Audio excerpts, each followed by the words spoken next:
Bad brakes, trucks thousands of pounds overweight, failure to test drivers for drugs. All safety issues putting Oklahoma drivers at risk. We spoke with one young man nearly killed by an oil field truck. Multiple people can and have been killed. And who's next? Kyle Randall narrowly escaped death when an oil field truck hauling wastewater blew past a stop sign at this two-way stop off South Calumet and West Reno in El Reno. It slammed into his driver's side, pinning him under the truck for over an hour. The bumper hit his forehead. Court records show the truck, owned by Rick's Tank Truck Service, weighed almost 6,000 pounds over the legal limit. Randall was in a coma for 12 days and suffered severe traumatic brain injury. That has to be God.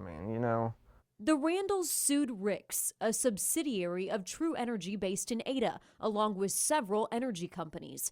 Audio recordings between Rick's dispatchers and drivers were introduced in the case. With the bright lights not working and the dash lights not working and the driver's seat broke and the steering wheel won't move and the fountain that comes out of the back of this trailer, it's really not that bad of a truck.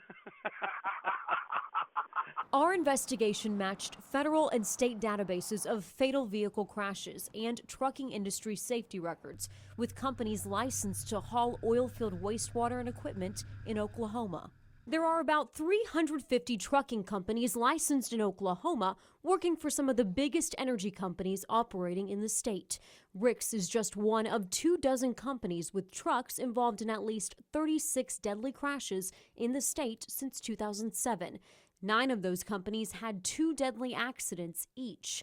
Another 54 people have been injured in accidents with oil field trucks in the past 2 years.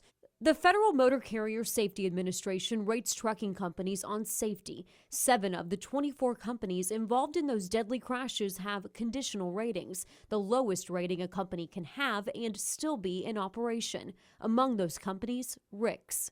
Our investigation obtained federal records of Rick's repeated citations for bad brakes, a problem discussed on dispatch recordings.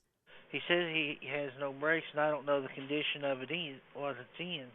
And with him being so young and inexperienced.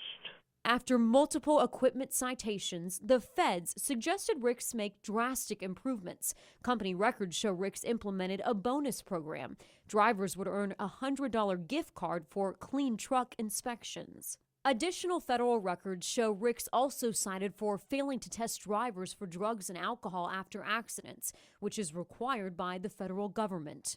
One of the drivers the company failed to test, James Griffin, the driver of the truck that hit Kyle.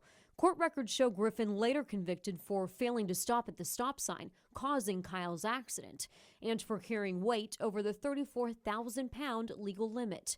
Rick's put Griffin on 30 days probation. This was at least maybe a year before the accident. The Randalls case is in the discovery process, with a pretrial conference set for June. In pictures before the accident, Kyle Randall is a healthy 25-year-old. Afterward, his arm is held together with a metal rod. His foot is paralyzed. He can't drive or walk upstairs, and he struggles to remember things. My life has meaning. I do know that. It's what's that meaning for? I have no idea. Maybe it's to help stop some drivers from doing what they're doing. Rick's, True Energy, and the Federal Motor Carrier Safety Administration did not respond to our calls for comment, but the Oklahoma Trucking Association did, saying safety rules and regulations facing the trucking industry are stronger than ever. Allison Harris, News on 6.